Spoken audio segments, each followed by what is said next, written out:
I also too want to welcome everybody. My name is, as he said, Carol Rhodes Dyson. And I really, first, before I start, I have to share how, when I first walked into this exhibition, how beautiful the work is and how it's laid out.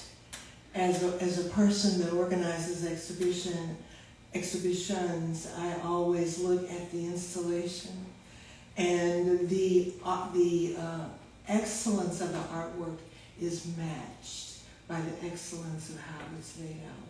So it's a stunning color, stunning images, just a stunning commentary. The art is stunning as you come into the space, which, as they say, presentation is everything, right?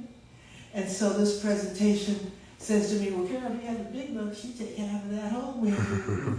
So, but at the same time, you know, it is encouraging about how beautiful it would look in someone's space because of the statement of the work, the narrative of the work, how she mirrors and dives into different themes and the colors and the textures. It's just sweet.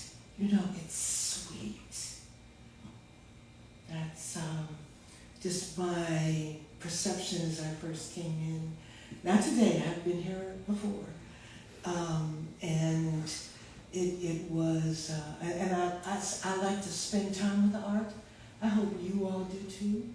Whenever you go to, you know, exhibition, you just spend time alone. Sure, the receptions are wonderful, but those statements, those relationships between the art and yourself are very important.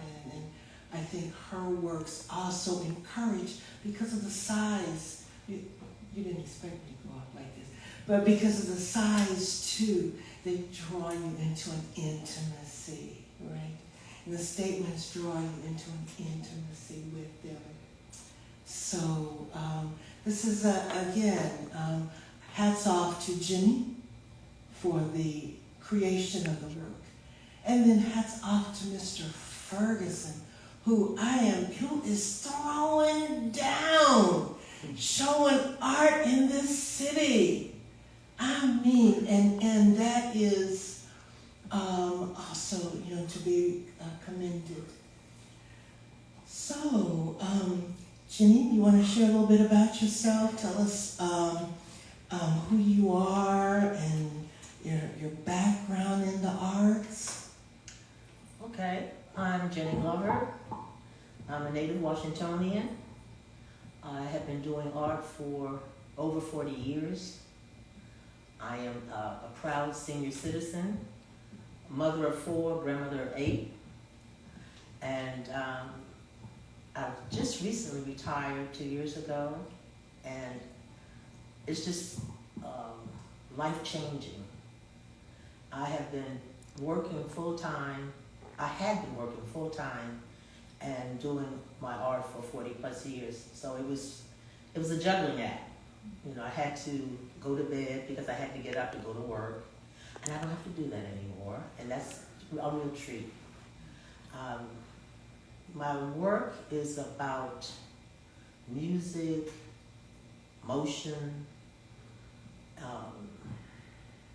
Mardi Gras. I do a lot of ritual bowls.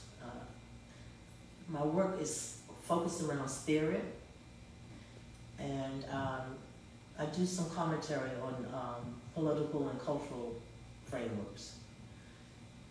I just gravitated into mixed media over the years. I initially was an oil painter, and I started tasting the paint cleaner in my throat.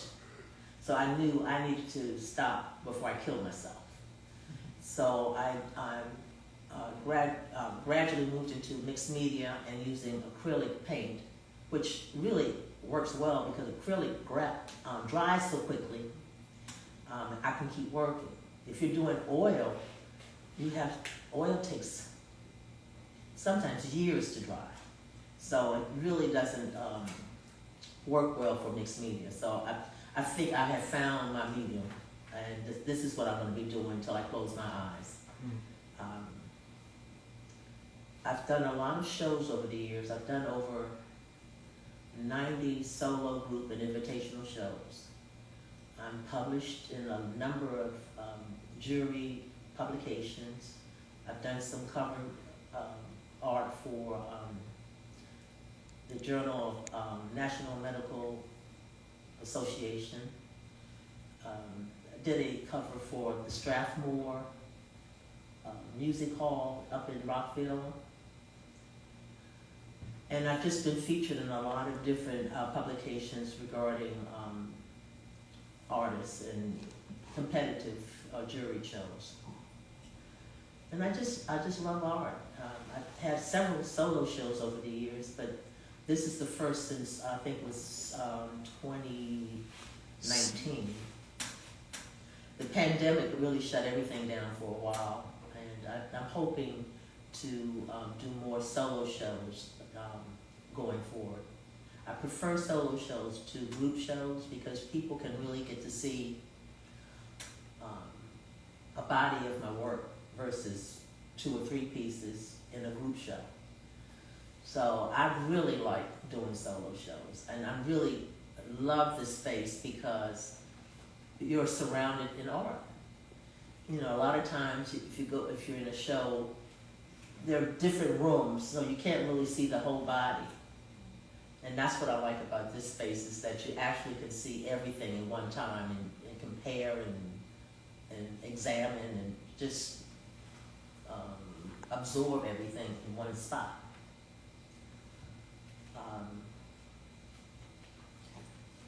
So I still want to go a little bit in terms of your upbringing, because I think, again, your upbringing here in DC, that also helped to lay the foundation of really an eye, right? So tell us a little bit about your upbringing. Well, my parents were both educators. My father was a math teacher, track coach, and he moonlighted at the Capitol, the U.S. Capitol. So on Sundays, I would hang out with my dad, and the Capitol was my playground. I'd go into make speeches at podiums and hide behind statues, playing games with him. We just had a good time together. And we'd always go to a gallery or museum before he would head to the Capitol to do his work. So it exposed me to a lot. I didn't really know who all these people were that I was looking at, all the artists, but I got to see Picasso and Renoir and who knows who else, but that was a regular routine for us.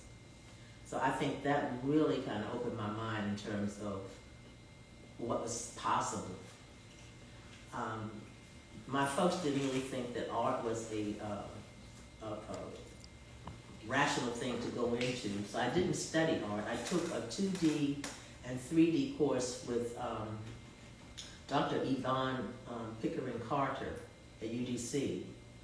And my husband was my mentor. He had studied at the School of Visual Arts in New York City.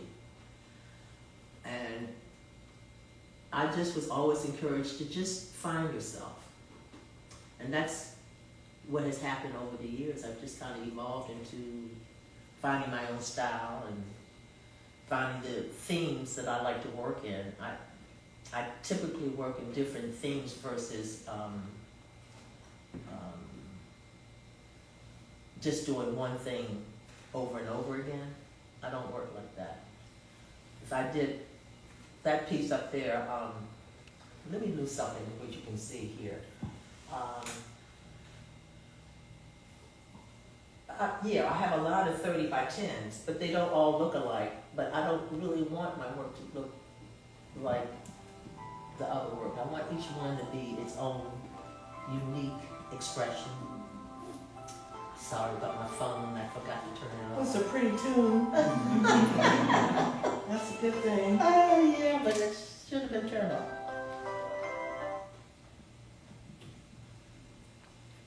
So,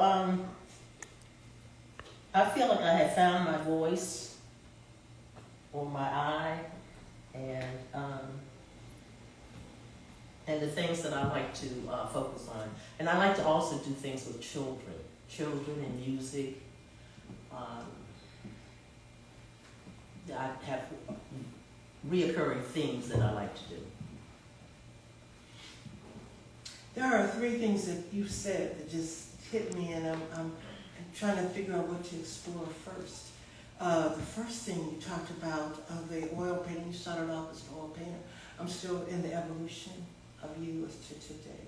So in your evolution, you started off with oil painting, and then what brought you to collage? I mean, I know you talked about it being taking a while to dry, but I think in terms of coloration and you know, so what took you to that and then to this, to collage? Well, I really like working in oil. I actually just picked it up and just flowed with it. I was really doing some really interesting things. But again, the fact that I felt like I was getting sick from it, from the cleaning equipment, right. That's what drove me to find another alternative, because I wanted to live. Yes, understood. And a lot of artists die from exposure to the chemicals. Absolutely, photographers. Not just photographers, but I didn't want to be, that to be my reason for going. You know, whenever I have to go, that's okay, but I didn't want to like bring it on intentionally and knowing. So I just started dabbling with collaging. I've always liked Romare Bearden's work. I think that kind of influenced me too. But I wasn't trying to copy him, but I just liked what he was doing with the paper and different things. So I use paper, fabric. I repurpose images. I use photographs. Just a variety of things that you can just, I like the fact that you can mix and match so many things together.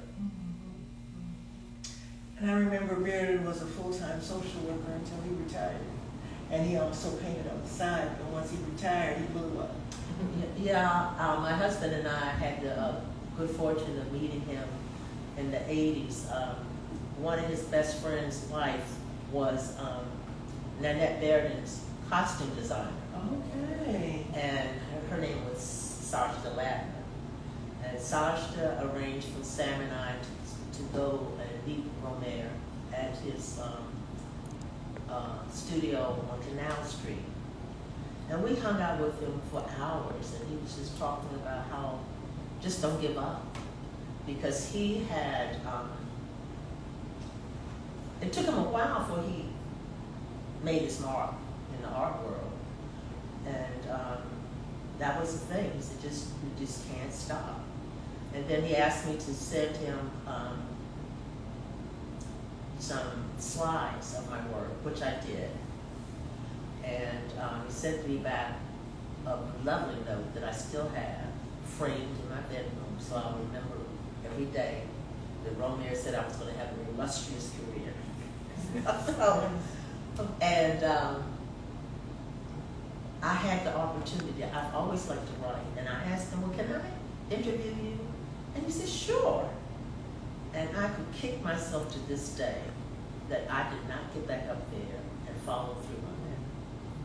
I am, you know, I think that part of it is anxiety, not recognizing that, you know, if you just do it, it'll all work out. But I stopped myself. I blocked my own blessing, because that would have been a great opportunity.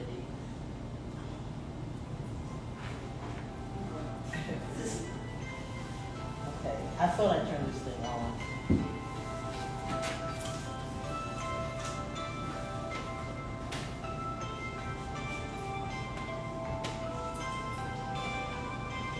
Somebody want to get hold of you real bad. No, that's my alarm. I have to set alarms for myself so that I'll know that it's time for me to do X, Y, or Z. Understand. And so totally understand. I'm a note writer. I'm about to drown in my notes, my to-do list. But now I feel like I'm not gonna block my blessings anymore.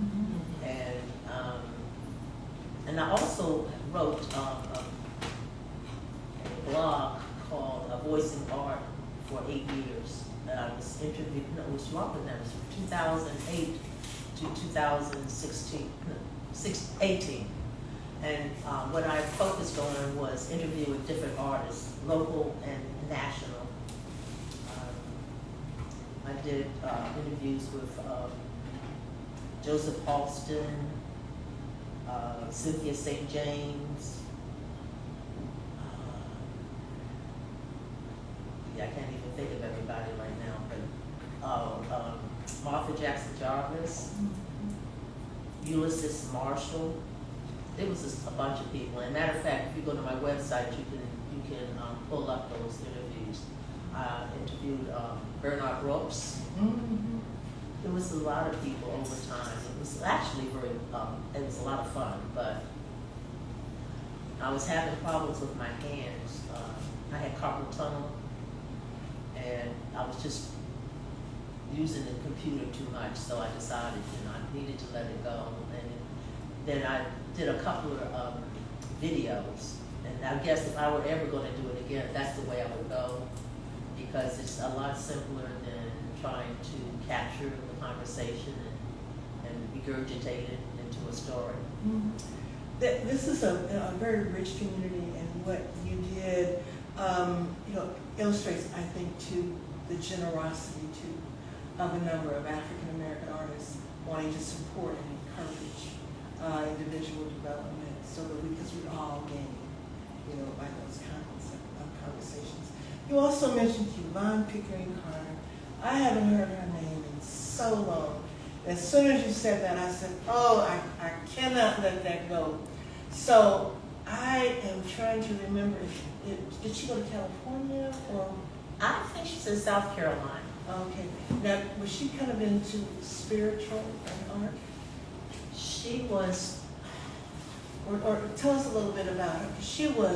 I did some reading on her. She was a profound person, an artist as well. But I don't think it's gotten the kind of recognition. She did a lot of installations. She was not your conventional artist. I don't remember her being a painter per se. I know one show she had down with a group show down at the Corcoran. She had a canvas, a bolt of canvas, and she had put some paint on part of it and pulled it out, and that was it. So I guess that was, what is it, minimalist? Minimalist, or what is it? Where they also it's in your mind. Conceptual. Okay. Conceptual as well. So, but yes, I think I read some writings of hers that, in terms of some spirituality that really had an effect on me at some time ago. But she was a very soft-spoken person. I was challenged by it because I never had to be required to do anything artistically, and we did have some requirements. And I wasn't thrilled with that first piece.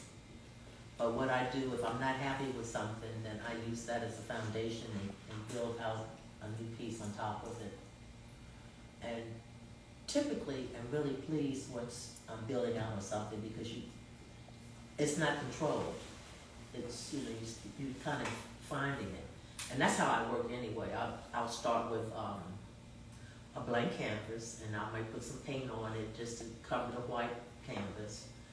And then sometimes I'm looking to see, well, what's there? Because sometimes just in the process of putting paint down, there's something emerging from it. And if I can capture that and move forward from that, so be it.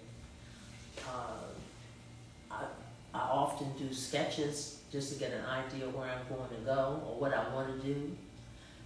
But I don't make myself stay with that. I just kind of let the work flow out, and see what direction he wants to take me. One of the other things in this conversation, you've been talking too about influences. You talked about the Romare Bearden influence. You talked about taking classes with Yvonne Pickering Carter. And then the conversations that you had interviewing artists. I know these they potentially had an influence on you, but I also want to talk to you about your influences. The name of this exhibition is Made with Chi. And that Chi and Feng Shui, that you also do your work in are like Eastern philosophy. Can you share with us, again, you have the evolution as an artist and then the evolution with the Eastern philosophy. Can you kind of bring us into that, how that happened? I started using Feng Shui and just how I set up my home, just so you have a good energy flow. There's certain colors that should be certain places. There's certain shapes to be certain places. Everything, if you look at a bakwa, it's a map of, if you can imagine a page that is divided into three lines this way and then this way. So you end up with 9 sections. 1, 2, 3, 4, 5, 6, 7, 8, 9, like squares. And each square has a dominion over color, shape, or an element, water, dirt, air. And I use that in terms of how I arrange my stuff at home.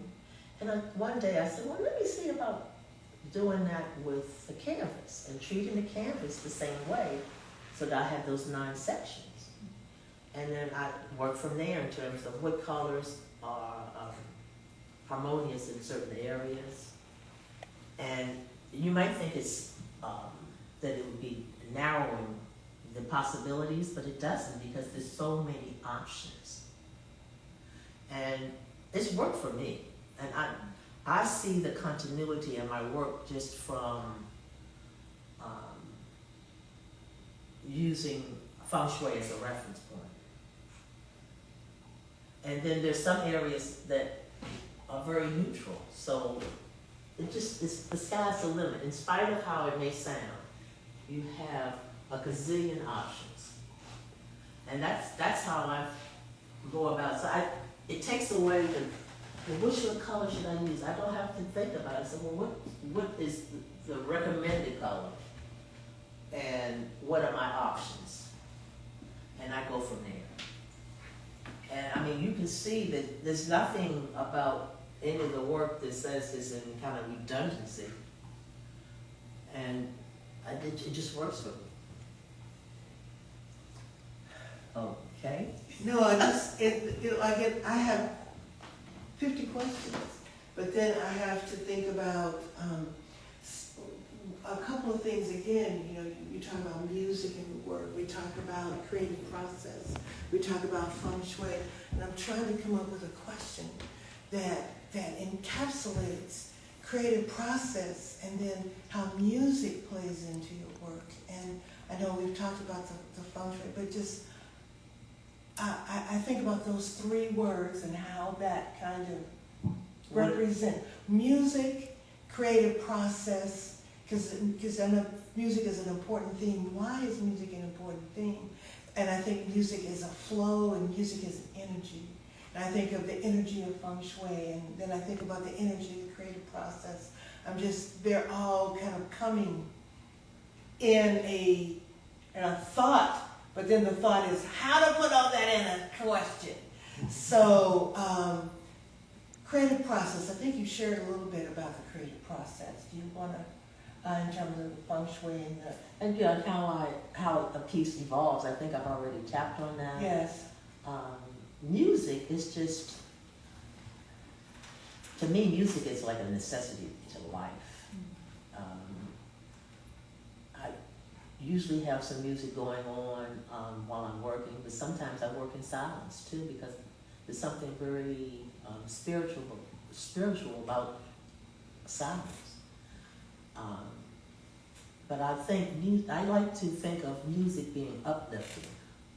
So a lot of times I use music as, like for instance, this piece here, this king is like, he's distraught.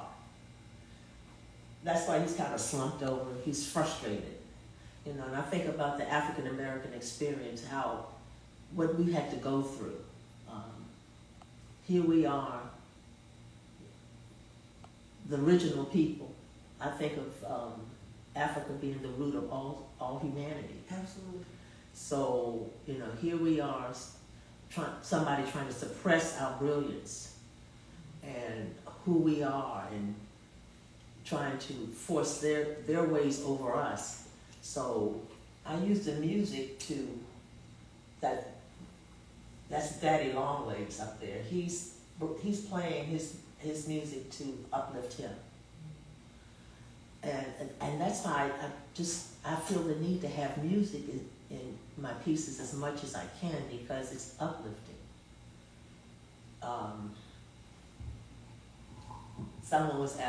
Two ladies were asking me about this piece earlier. This piece, I had a bird fly in my house, and I'm in the bathroom, and this bird walks across the floor, and it was like, okay, now how are we going to get you out of here? And so I explained to it, I'm going to go open up a window, and then I want you to fly out.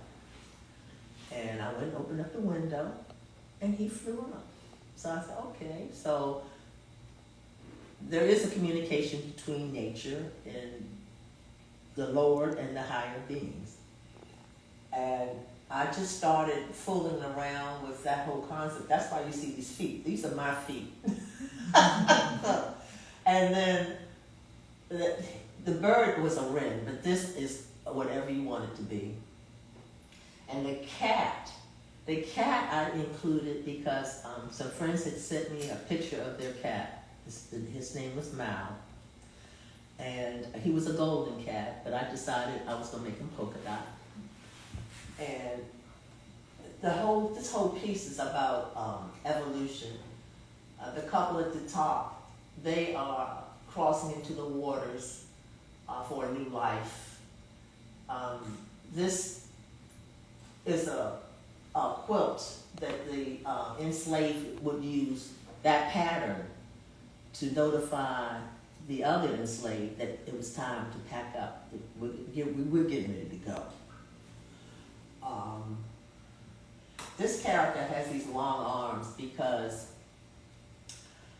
he's pushing himself up. My dad used to say, pull yourself up by your bootstraps. And I guess that's sort of the same thing. He can push or he can pull. And this person here with the third eye, that's that sixth sense that we all have. We may not pay any attention to it, but it's there, that intuition. And then the bird has a Ndinkra symbol on its head, representing earth being supreme, because earth provides all of us with the ability to sustain ourselves. It is the most powerful element we have. And Daddy Longlegs is a reoccurring character in my works. The first one I did, it was Daddy Longlegs was playing with the king, and that king was BB King. So, and then I like to have fun with stuff, so I put the little parrot on the cat's head just because I could. I like for people to look and have to keep on looking to see exactly what's going on. And then you are open to make any kind of interpretation you want. But I know what my objective was. Did I answer that? Yes. I'm seeing between, and I'm seeing completion. I'm still wondering about what that intermediate process is, because I see that, you know, do some of these images come to you in a dream, or just like the bird was walking in the house.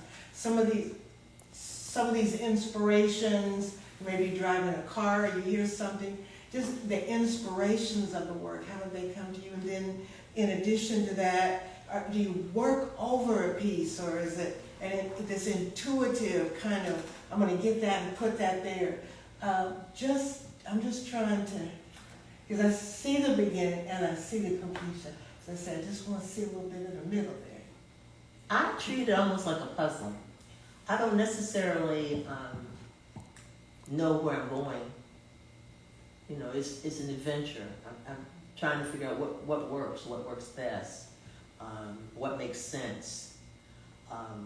Is it balanced? I don't think there's any particular methodology I use other than starting out with something and then trying to build up on it until it feels right. It's not really complicated, and it may take time. You know, I do some small pieces. I was selling my collages through Studio Museum of Harlem, and I was selling small pieces because it was easy to transport. Those small pieces are as hard to do as a big piece. And I'm just always exploring. I don't really know exactly where I'm going to go until I figure out what works. As simple as that. I just, you know, if it doesn't feel right, then I don't put it down. And then with collaging, you really have to take a minute to figure out how you want to put it down. You can't be hasty with it, because once you put it down, it's done. So I put stuff, just lay it out to see how it feels. Does that make sense? And if it does, then I can start building up from there. And with collaging, you have to go from the bottom up. So you have to be methodical in terms of how you are pasting stuff down. That helps me a lot, probably in terms of, again, understanding. Yeah, I'm not rushing to glue everything down. I want to make sure it has to feel right, look right. And, you know, it's just, your instinct has to kick in. Is this okay? Mm-hmm. And then I have a critic by the name of Jenne Glover that I will say, well, what you think? I used to say that to her father, because he really, she's more like, well, what do you think? Yeah, you like it or you don't like it? But, and then sometimes she gives me some helpful tips or suggestions. And that helps too, having some feedback from somebody else. Because you might see it one way and somebody else will see it totally different, or don't have a clue what your intention was. Absolutely. I know we talked about this piece. Thank you for answering my question. Oh, good. That's you answered it. I know we want to talk a little bit about some of the pieces in here. Mm-hmm. And I know you talked a bit about the bird, and I see this bird now holding another way. Now that I know that he touched you, he came into your house. Now I know you invaded my house. Invaded your house. And then you have the ritual bowls over there. Can you tell me a little bit, or tell us a little bit about the ritual bowls? Well, the ritual bowls are honoring our ancestors, spirit, the universe. The boys at the top, the drums, they are. I had taken some. I studied dance most of my life, and okay, there we go, movement. Yeah, I studied dance. Started with tap dancing with a lady named Clara Harrington at the DC Recreation. She was a phenomenal instructor, a phenomenal choreographer. Many famous people would come back to her for tips on how to put something together. like Louis Johnson with The Wiz. She was giving him guidance as to how she would do it, because she just was just a creative person. She used to stand in the wings when Bill Robinson was performing. And she was a fabulous instructor. I had so much fun with her. And over the years, I studied jazz with her, and then I did ballet, and I studied with Dunham technique, and then I went to African dance, and there was 2 kids. I took their pictures, so I kind of used their bodies on the drums, and then incorporated other stuff around them. So, but yeah, I danced with the dance place for years with Marcia Howard and Koyoba, and I finally had to give it up because I tore the lateral meniscus in my knee years ago, and now this right knee is bone on bone, and so it limits how much bouncing and jumping I can do, and I haven't, I'm not willing to do surgery, so I'm just dealing with it. But I miss dancing because that was good therapy. Again, so many pieces in this space speak to me, and I'm sure with other people. And I look at the reds, again, the vibrancy of the color, and then I know you were speaking about the long legs, daddy long legs. Daddy long legs. That's a recurring theme. Are there any other images that are recurring? Well, I would say he's a recurring character. Or any other recurring characters in your work, and why? I don't think so. No. Well, I repurpose stuff. Mm-hmm. But in terms of a particular character, he has a name. Mm-hmm. There's an image over there, a woman, the bottom one. Mm-hmm. You might see her face somewhere else, but she doesn't have a name. And I'm trying to see if I can find something with her. No, right off the top of my head.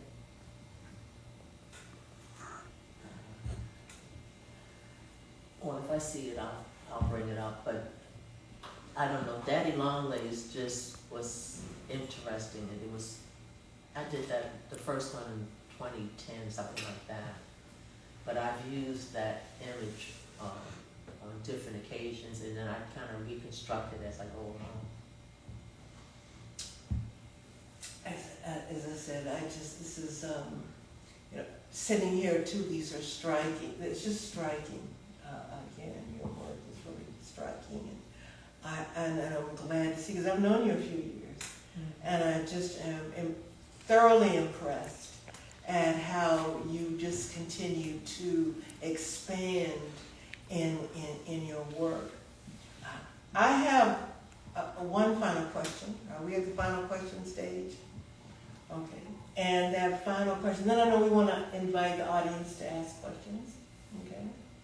So, if there was 3 people in history, artists or politicians or historical military figures, whoever, that you could invite to your studio or to dinner, who would they be and why?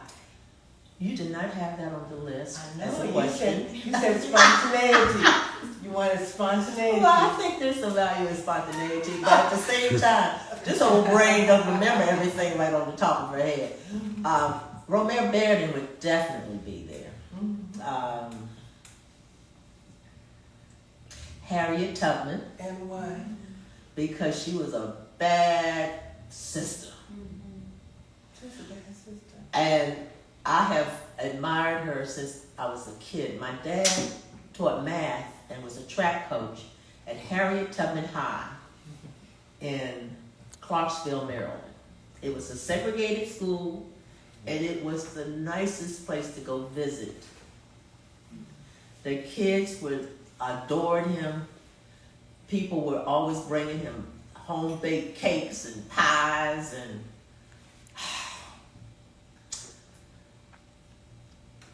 stuff they killed out in the woods. I'm serious. Frog legs, rabbit, squirrel. And if my dad ate it, I would eat it. And I always felt so special because when I got there, that's Mr. Robinson's daughter. It was just, you felt so special. And I would go to him to pin relays. And if the boys didn't have everything they needed, Dad went in his pocket to make sure they were all dressed right, the shoes, everything. So Harriet Tubman was a special lady to me because I looked her up and knew who she was since I was a kid. And the more I read about her and hear about her, it's like she was just brave and smart. You know, it wasn't like she had a whole lot of education, but yet she was a miracle worker. Look at all the people that she got to be free. Mm-hmm. So, yeah. So she's a reoccurring theme. Mm-hmm. And is there one more person you'd like to invite? I'm trying to see. Oh, she's in this piece right here. Oh. Yeah. And I have some. Which piece? Turn the other way. The one with the yellow one. This one? Yeah, right here. It's the big piece right there. Okay. With the yellow and black. At the top? No, the yellow and gray. Okay, we'll have to walk over there after we talk. And I'm trying to think of who else I would want to. Maybe somebody like Frederick Douglass or something like that. I could see that. I would love to have been able to have heard him speak. He was pretty amazing too. And I'm trying to think of anybody contemporary. I'm gonna leave it at that. I really want to acknowledge the relationship between, as you say, between you and your father, and how he has taken you to the museums, helped to instill, or just the time spent. And now you're also talking about the school where he taught and the time spent. That's so valuable. And I was his shadow. When Dad came home, I was right behind him. We were very close.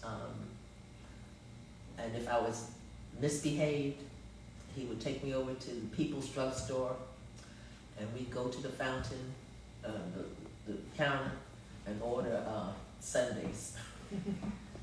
My mother would be so pissed. But he was just, we would talk about it. And he wanted the sundae as much as I wanted it. So, it was like we were killing two birds with one stone. But yeah, I have some good memories with my dad. And that's such a blessing. I was his only child. I think that also meant something to him. And he was the older father. Both of my parents were older. My dad was born in 1905, and my mother was born in 1910. So, they're basically turn-of-the-century kids. Wow. Actually, that's what, did he go to HBCU? He graduated from Wilberforce. Okay, there we go, HBCU. He was an Alpha Phi Alpha. Mm-hmm. And did your mom go to school? My mother went to, she was at DC Teachers College, and she got her master's at Trinity. Okay, all right. And she was an early childhood educator and helped write the proposal that brought what was the program for the 4-year-olds? Head Start? Yes. Wonderful, Yeah. wonderful. It's such a blessing to acknowledge our ancestors. Yeah. So, I need to ask if there are any questions in the audience. I know you all have some. questions if people are feeling shy. Thank you all so much for this talk. It's always lovely to hear from both of you. It's always such a joy. I always learn so much. Thank you. And thank you for bringing the names that you brought into the space as well. I was wondering, Ms. Glover, about your process, how you structure your time in the studio to kind of build the wherewithal to kind of encounter the unknown. Because I also work with mixed media collage, and I think that the intimidation of a blank canvas or just so many fractured pieces can leave you almost spiraling in terms of, and that's also a reflection of our own like societal relationship with encountering the unknown within ourselves. And so in building these pieces, how have you been able to kind of build that fortitude within yourself? Well, it always helps to have more than one piece going at the same time, so that if you're stuck, you can go work on something else. Now that I'm retired, I can work around the clock and it's okay. When I was working, I would work in stages, like, focus on this area and then call it a night. But I always think it's good to have 2 or 3 things going on at one time, and that way you can bounce back and forth. Thank you.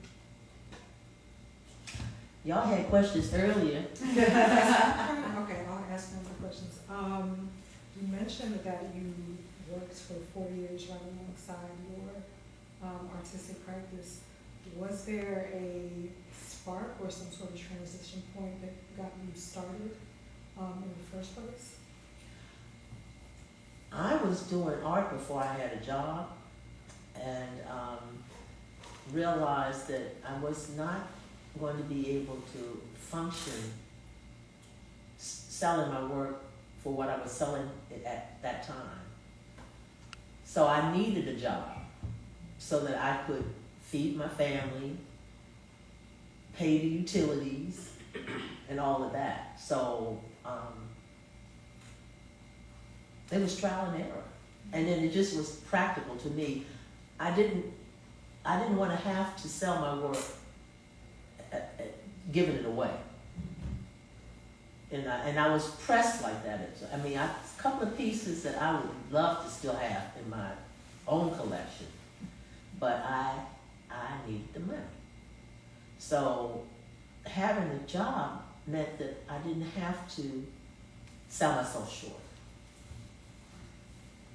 Simple as that. And it was okay. I liked the work I was doing. I was a project manager and developing programs for the Maryland National Capital Park and Planning Commission. And I was there for 32 years. I had a lot of freedom, working independently, so that worked for me. Now, when I first went in, I wasn't working independently, but I was lucky enough to find, I had a gentleman by the name of Leroy Hedgepath. He was my supervisor, and he gave me a chance to grow from, I was in the administrative capacity, and he gave me a program, an EEO program to manage. And then the rest is history. I ran an employment program for people with disabilities. I set up a training center calendar for the commission-wide, which revolutionized how we would schedule our training sessions. Because before it was paper, and people would submit for training and they would sit there on their desk and they wouldn't get the opportunity. But now it was all on the computer, and that made all the difference in the world. I did a mentoring program. So it was a lot of variety, and it kept me thinking and thinking forward. And then if somebody got on my nerves at work, I could go home and do my art and release the tension. So it all worked out. It was a blessing. And now I have some retirement. So sometimes you have to split your time to keep your sanity. And I just wasn't willing to just, I can only do art. No, sometimes you gotta do something else to pay the bills, because you don't know when you're gonna sell art. So, I'm kind of proud. I'm an earth ox. So Earth Ox. Yeah, yeah. So I'm pretty grounded. So I have a question, a comment and a question. So we have a couple of things to come. I also went to UDC. I graduated in 1982. I'm also a retired math teacher, retired educator. I taught math. But when you were talking about the themes that you saw, one of the things, and at first I was going to say it was royalty, but some of the images, it feels like there's a regalness to a lot of your work. Because we are regal. Yeah, I was going to ask the intention. I can't, when I think about the history of Africa and what they accomplished 10,000 years ago, I can't let it go. I want to shout it from the rooftops, because people have been spending a lot of time trying to make us feel like we were less than. Absolutely. And that's nonsense. The Moors went into Europe and taught the white man to stop sleeping with his animals, and showed them how to sanitize their environment. I mean, we were so far ahead. I was looking at this wonderful video called Heavy as the Crown. Yes. It is a must-see, because they start talking about what the Africans were doing 10,000 years ago. Their mathematical skills were astonishing. I mean, and look at what they did with the hidden figures. Oh, absolutely. Absolutely. Who the heck knew that these women were behind Yes, sending ships out into space? absolutely. And when you in the history of NASA, you had a number of Germans that were obviously Germans that came to NASA to utilize. So and then you look at these women, these black women whose stories were Brilliant black women. brilliant black women. So we're seeing this change, this wonderful change now, an important change in NASA, acknowledging the diversity. But how dare you keep that hidden from the population? That's what annoys me, is the audacity. Now here they are again, wanting to stop Black history and pull books out off of the libraries. What is the problem? Well, I can help kind of answer that. So Please the do. problem is that if you are to paint a people as inferior, and that's how you want other people to see it, so you hide the fact that they're far more intelligent. So it really is about covering it up, because of the intimidation. They understand how brilliant we are. They're still trying to figure out how pyramids work. Absolutely. So it's to cover up the fact that the perception they wanted to give is that they were doing all this. Mm-hmm. But the actuality is that we were doing all this. The Greeks came to Africa to learn the math and science. Right. Everything. Architecture. Yeah. But if you don't do anything else, please look at Heavy is the Crown. Heavy as the Crown. You can find it on Tubi. Okay. And there's another one, and I can't think of the name. It's one is longer than the other, but they both have such significant information about Africa's influence on the world. Thank you for answering that question. I can feel the regalness the spirit of regalness throughout the work that I was looking at. Your work speaks that. I will scream it to the high heavens. Well, it speaks it for you. Thank you. More questions, other questions, comments? I had a question. So when you were asking about like recurring images, one of the things that kind of stuck out to me was feet and The what? feet. Feet? Yeah, and I was just curious. Like I see a lot of like different feet placed in similar areas, sometimes different orientations, and then I was just curious if that was like related to more your inspiration through movement and dance, or is there some like other meaning that you place with that in placing them in your work? I haven't even really thought about feet being like in a lot of my works, but well, I'm a Piscean.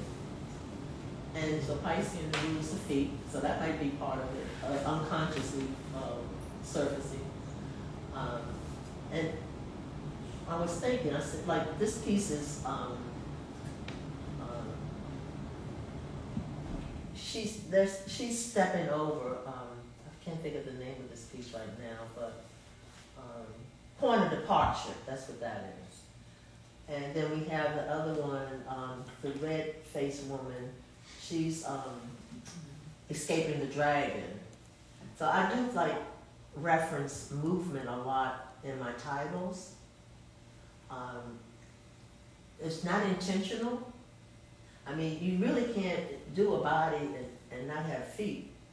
Or like this one here, that's one big shoe. This big piece here. I said, but yeah, I do have feet a lot. I didn't even think about it. That's all right behind you. Oh yeah, but this is feet lost and found. This is about being suppressed and made to feel less than, and then one day you find your feet again. Freedom, and that's what this is all about. Oh yeah, then I got feet up there. That's out of Africa, Eden's ritual bowl. Yeah, I do like feet. Lots of good That's what I'm talking about. I'll reuse stuff too. So those same feet were applied here, and then those feet are on top of feet. Right. Wow. Thanks for sharing that. Yes, good insights. Foundation. All righty then. All right. Well, we'd like to, is that all the questions? All right, well, can we give our artists a hand, please? Please. And can we give our moderator a hand, please? Please. And can I just thank you all for coming? I mean, I had a nightmare this morning that blew up on me. And it's like, I was so glad to wake up and find that it was just a dream. Right. Because it was a mess. And everybody, I was trying to present, didn't have a mic, and people just said, and left. So anyway, thank you so much for moderating. I really enjoyed this. And your surprise question. What? I Oh didn't yeah. hear that. So you had a couple of surprises, but Well, when you do that, there are certain things that pop up. It's like, oh man, she talked about your mom, Jenne Glover. She did music. There are things that stimulate everything. So. and I'm gonna be thinking about who the third person. I chose Frederick Douglass out of necessity, but I'm thinking there might be somebody else. My father. Hey. I was always thinking, yeah, that's true. That's the DC. So this exhibition is going to be on view till June 2nd. Please feel free to stick around, ask the artists as many questions as you like. We are here, all right, and thank you for coming. Right. Yes, thank you. Thank you.